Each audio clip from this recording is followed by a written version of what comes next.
What was it like taking on EDF? Because I understand you've taken over from the original developers. What was it like? Were there any challenges? I think the biggest challenge was just making sure that we stayed true to the original EDF games. You know, this time we're developing it in North Carolina with Vicious Cycle. You know, they're fans of the game and they knew what to do right off the bat. So it wasn't hard for them to sort of figure it out. You know, it took a little bit of iteration to make everything feel right and feel just like it was EDF. But after we got over that, you know, it's more about introducing new features online, bringing online co-op to the game, which is something that everyone wanted. And then on top of that, we have a 6-player survival mode. So no real challenges, just, you know, try to make sure that we got it right.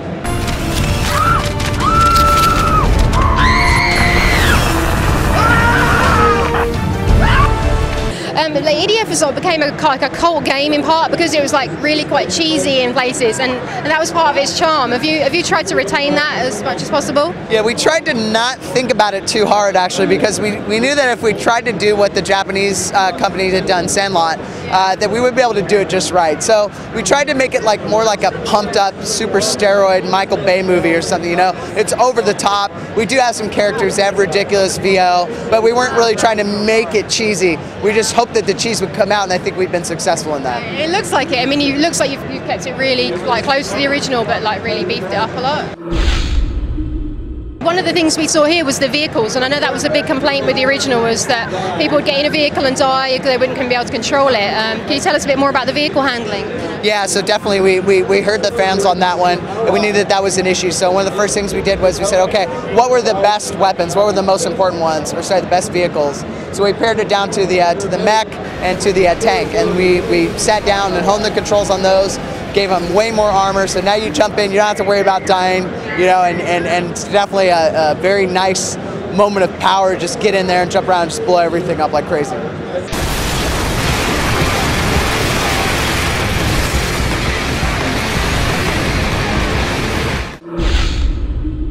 Are we going to see anything new, anything nastier? And I spot some wasps on there, and like they're one of my biggest pet fears as well. So yeah, we have most of our bugs come in 2 stages.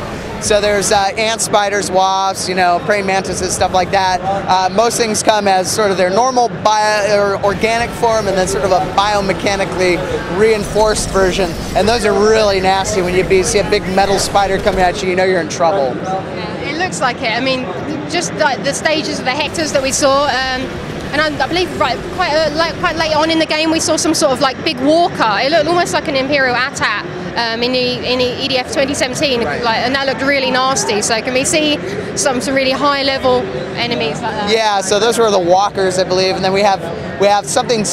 We did something a little bit different for that one. We have a Daddy Longlegs character, which is absolutely nasty. It gives everyone the heebie-jeebies when they see it. It's like a big giant metal spider that drops babies out of it too. Oh, it's awful. And then we have some Hectors. We brought the Hectors back. We have 2 variants, small ones, really, really big ones too, which we just fought one of those. Those are really, really tough to take out. So you got to make sure you get your buddies and that you have a good plan figured out beforehand.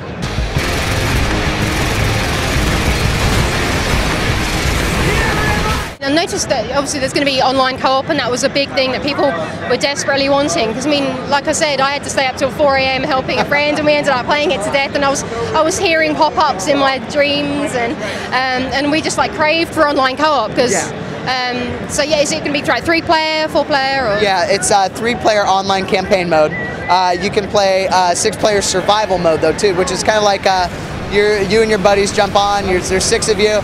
You know, enemies come at you from every angle. You just have to see how long you can last. That's a ton of fun.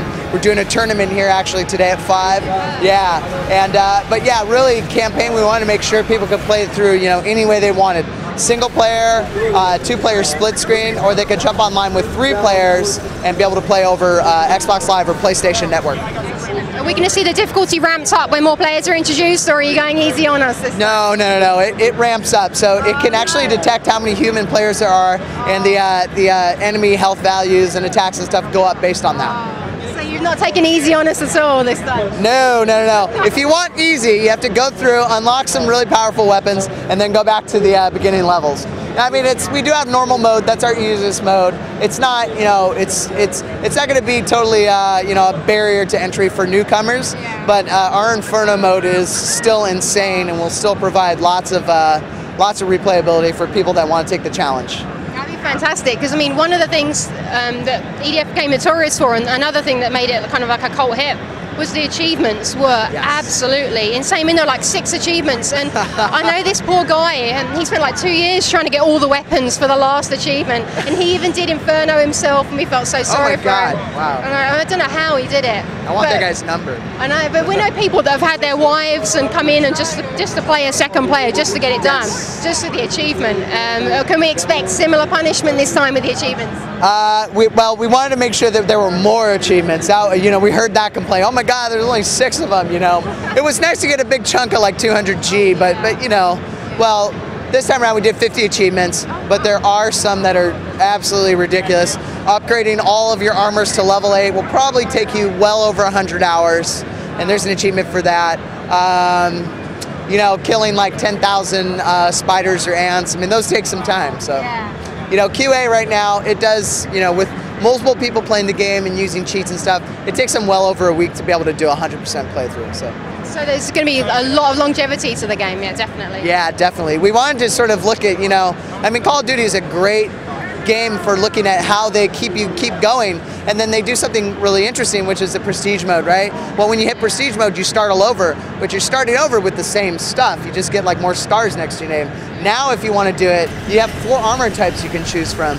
If you want to go all the way through the jet armor and get it all maxed out, second time through, you can pick a different armor. There's another, you know, 40 hours or so to get that thing maxed out, and you could take that thing, you know, all the way up to level 8. There's 4 of those, so you know, it's good replayability there. Yeah, and it seems like the armor there's like you said, there's more of a tactical element to it this time. It's not just, okay, let's just throw the gun turrets down and hope for the best in the corner of the map. Like, I admit to doing that on the last level. We just gun turrets and sniper rifles. And run the other way. Yeah, well, so turrets specifically, like you mentioned, were a favorite. We love those, and so we made a whole class called the tactical armor that's based on the turrets. Basically, his whole system is that he gets deployables, he gets turrets, he gets you know, mines that can place down, radar enhancements, things like that.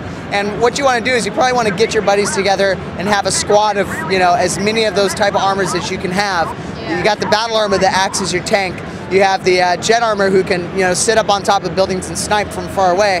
And you get the tactical armor guy that just goes in, plants the turrets, and then runs around, collects health packs for everyone. So there's like a good balance, like to have. So do you have to have 1 of each per team, or can you have 3 tanks? If you could take you know, 3 battle armors, 3 tacticals, 3 jets. Doesn't matter. Whatever you want the mix to be.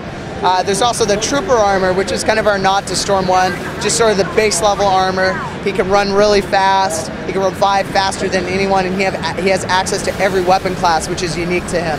So he doesn't have anything super special right on the surface, but you definitely want to have one of those guys in your group. Yeah, it sounds like you need a good round mix just to stay alive, basically.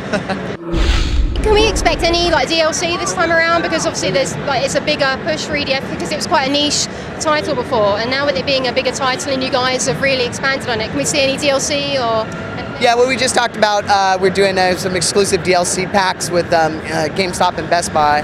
So yeah, you know, we definitely have plans for DLC, but you know, right now that's really all we've announced for DLC.